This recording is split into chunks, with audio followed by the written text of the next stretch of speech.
Terima kasih diucapkan kepada seluruh anggota Polis Diraja Malaysia PDRM sempena sambutan Hari Polis Diraja Malaysia.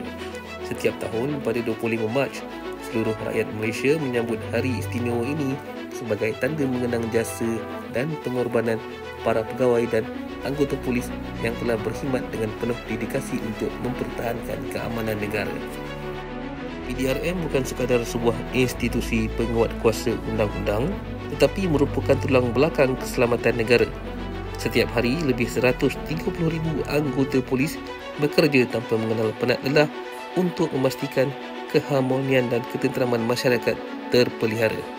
Dari bandar besar sehingga ke pendalaman, anggota PDRM sentiasa bersedia melindungi rakyat tanpa mengira masa dan keadaan. Mereka memikul tanggungjawab yang berat, menangani jenayah, mengawal kesesakan jalan raya, membantu mangsa bencana, menyiasat kes-kes rumit dan menjadi pelindung kepada yang lemah. Tidak kira sama ada siang atau malam, hujan atau panas, anggota polis tetap berdedikasi dalam melaksanakan tugas. Di sebalik seragam yang gagah, terdapat pengorbanan besar yang seringkali tidak dilihat oleh masyarakat. Ramai anggota polis terpaksa berjauhan dengan keluarga, bekerja pada cuti umum dan menghadapi risiko tinggi demi melindungi orang lain.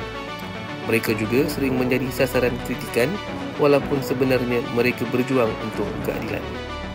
Tidak lupa kepada keluarga anggota polis, iaitu isteri, suami, anak-anak dan ibu bapa yang memberikan sokongan padu kepada pasukan PDRM. Salah satu keunikan PDRM ialah upayanya menyatukan rakyat Malaysia tanpa mengira kaum, agama atau budaya. Anggota polis terdiri daripada pelbagai latar belakang, tapi mereka bersatu di bawah satu misi, iaitu polis dan masyarakat berpisah tiada. Program-program komuniti seperti Rakan Kop, Mesra Rakyat dan program Jaga Komuniti membuktikan komitmen PDRM dalam membina hubungan erat dengan masyarakat. Dalam era digital ini, PDRM berhadapan dengan cabaran baru seperti jenayah cyber, penipuan dalam talian dan isu keselamatan cyber.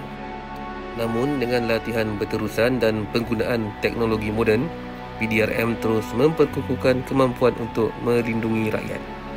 Doa kami agar PDRM terus diperkukuhkan dengan sumber yang mencukupi, latihan berkualiti dan sokongan penuh daripada kerajaan dan rakyat. Semoga setiap anggota polis diberikan kesihatan yang baik, keselamatan dalam bertugas dan kebahagiaan dalam kehidupan peribadi. Selamat Hari Polis Diraja Malaysia.